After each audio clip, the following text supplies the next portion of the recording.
If you know one thing about the Owl House, it's probably that it has one of the most popular and universally embraced queer ships in animation history.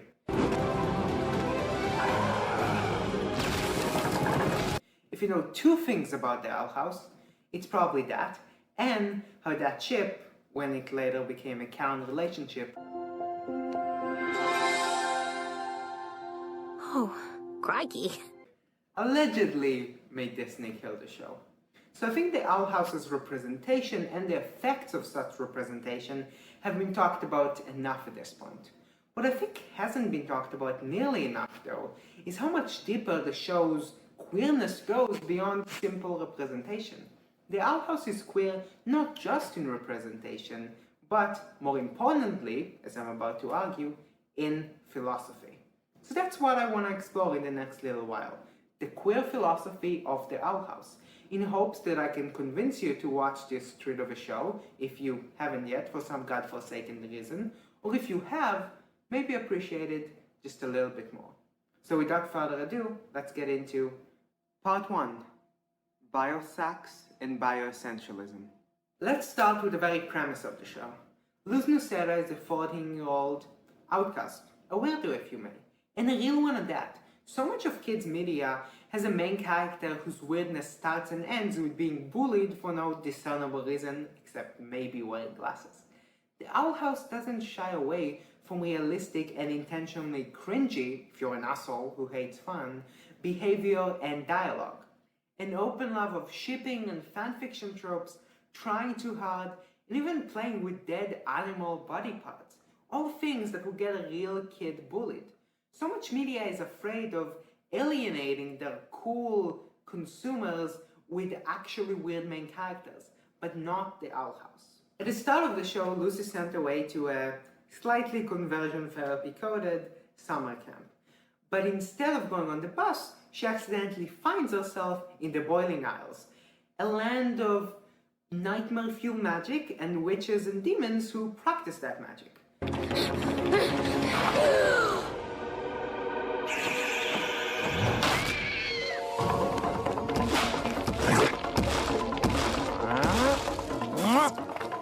Luz wants to be a witch, so she starts learning how to with the help of a wild witch named Ida the Owl Lady.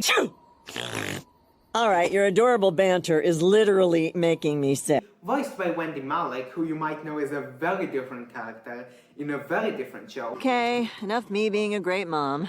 I'm gonna go hide your father's heart medication. Enjoy your dumb little TV show. And a tooth-achingly cute, bloodthirsty demon king named King. Yes, I am your teacher. You may call me Mr. King. Voiced by Alex Hirsch, who you might know is a very different character in a very similar show.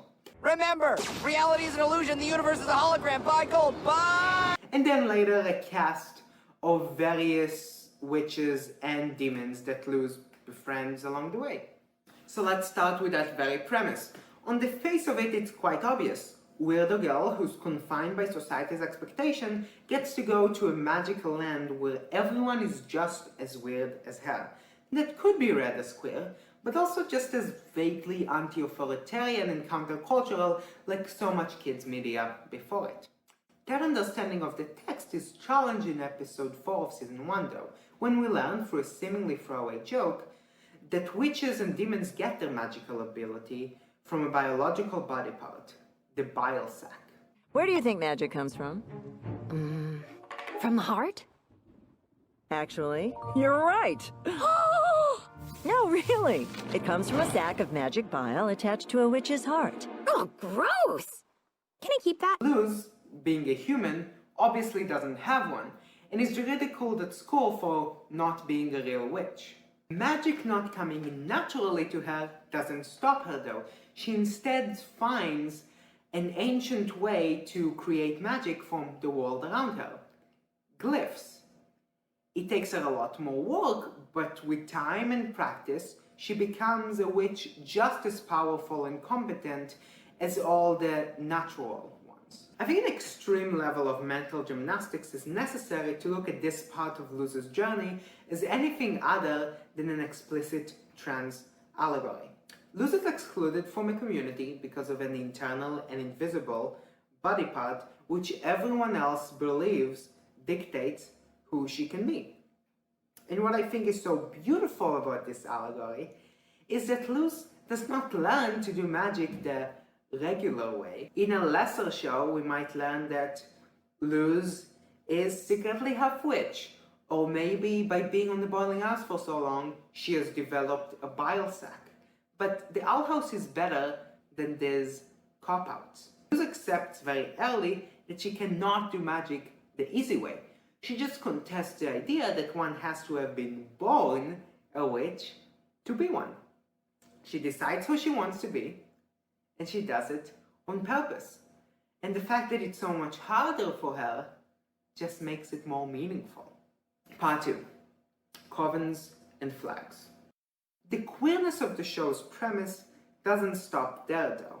While Luz's journey to be accepted as a witch and to become one to herself is the main personal conflict of much of the early show, there is a wider, more societal conflict happening in the background that is pushed to the foreground as the show progresses and its tone becomes less slice of lifey and more serious and dark.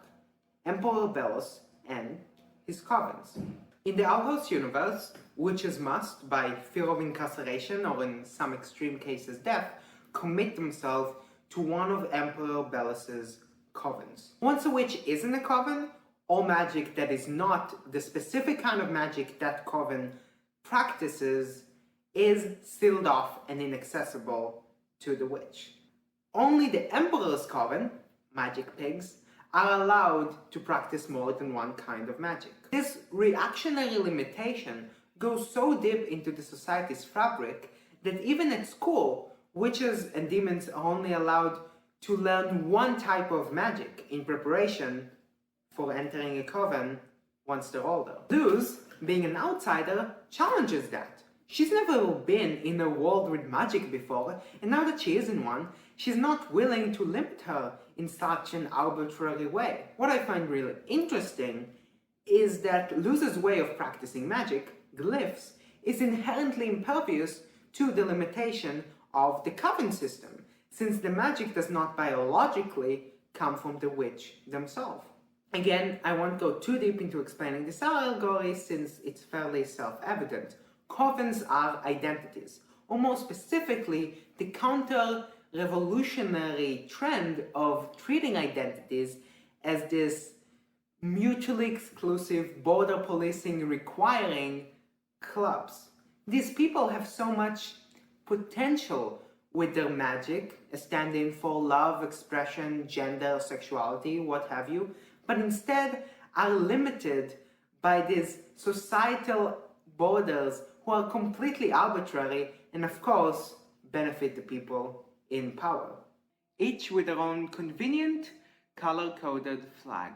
Now it's important to note that there is nothing inherently wrong in the show's universe with having a preference for one kind of magic over another. Not everyone wants to be an unlabeled witch like Ida or Luz, and that's completely okay. But the show makes a clear distinction between Amity, for example, mostly using abominations as hell-fighting style, and Emperor Belos forcing witches into using just one magic kind. Preferences and points on spectrums are completely okay and can be even helpful. But the policing of non-conformity and variation both in yourself and in others is extremely dangerous. And speaking of completely arbitrary societal roles that dictate the course of the rest of your life, let's get into how the Owl House treats its non-binary characters. Part 3. The rain problem. Kids media seems to have a much easier time pitching non-binary trans characters than binary trans ones for some reason. I think a lot of that has to do with how casually non-binary representation can be done.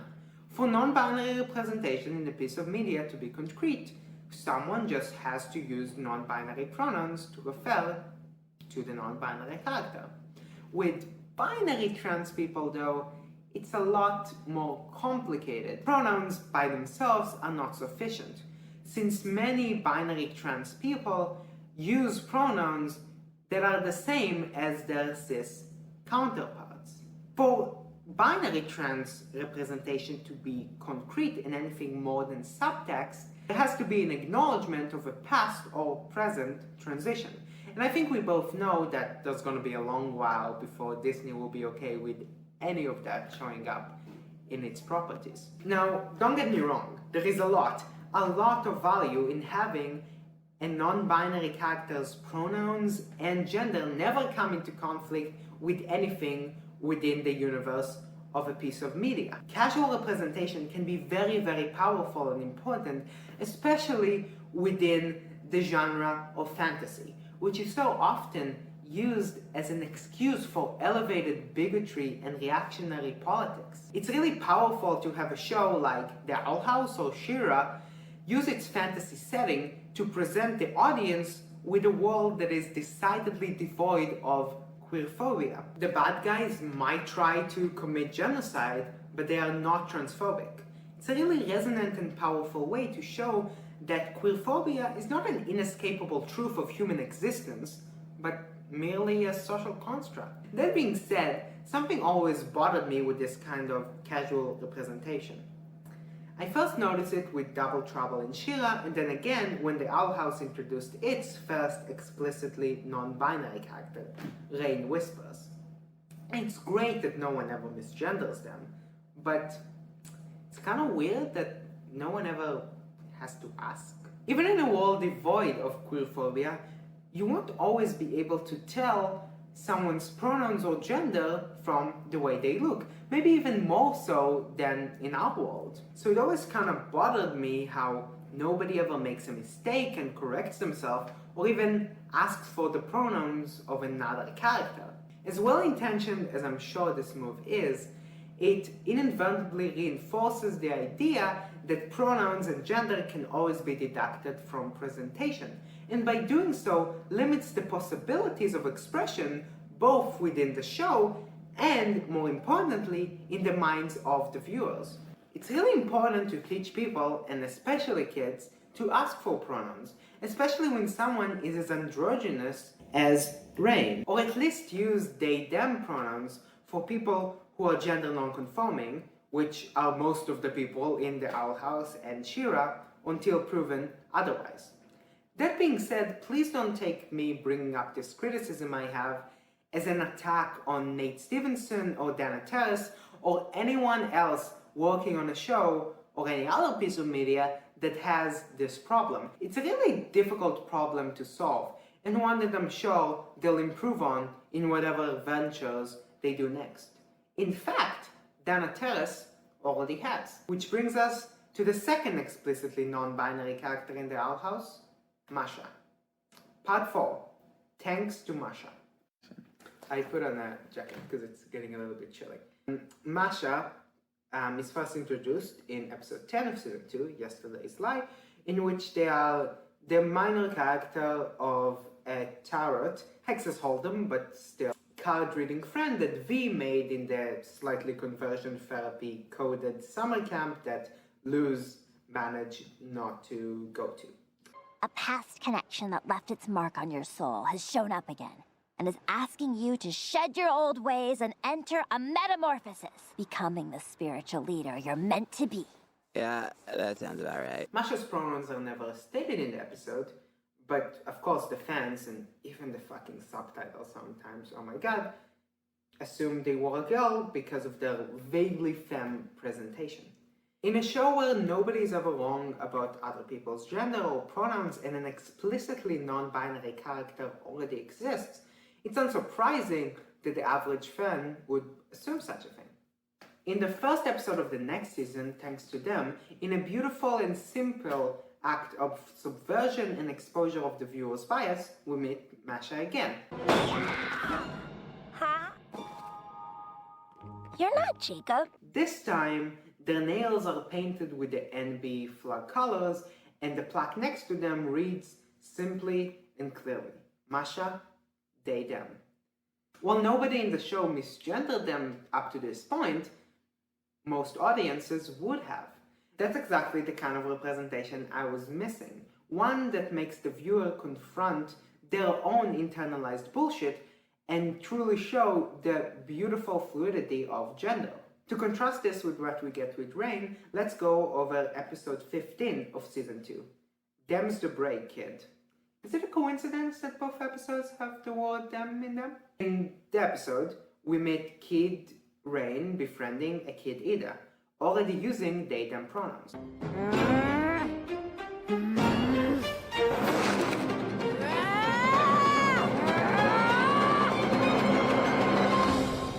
While I completely understand the urge to have Rain's pronouns be consistent throughout the show, it accidentally sanitizes a crucial part of the trans experience, which is transitioning.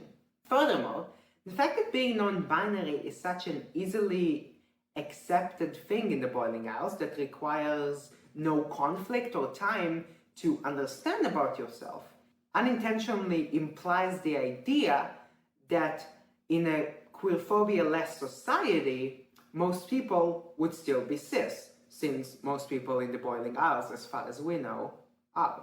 Which is just a really transphobic idea, as unintentional as I'm sure it is.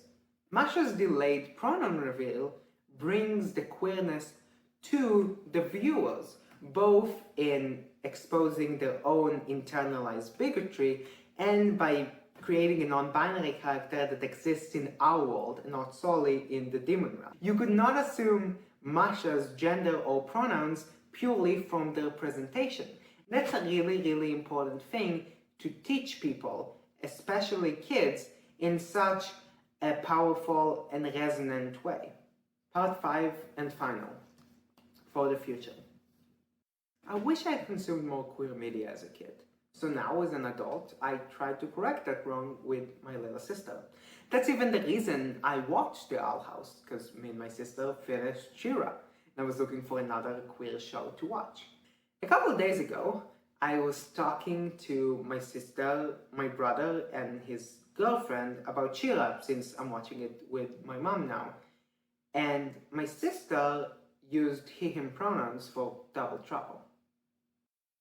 Some of it is definitely my fault. You see, me and my sister primarily talk to each other in Hebrew, and since Hebrew has no gender-neutral pronouns, whenever my sister would use masculine ones to refer to double trouble, I would not correct her because female ones are just as equally wrong.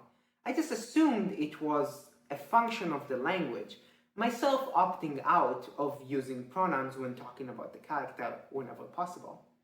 But this conversation was in English.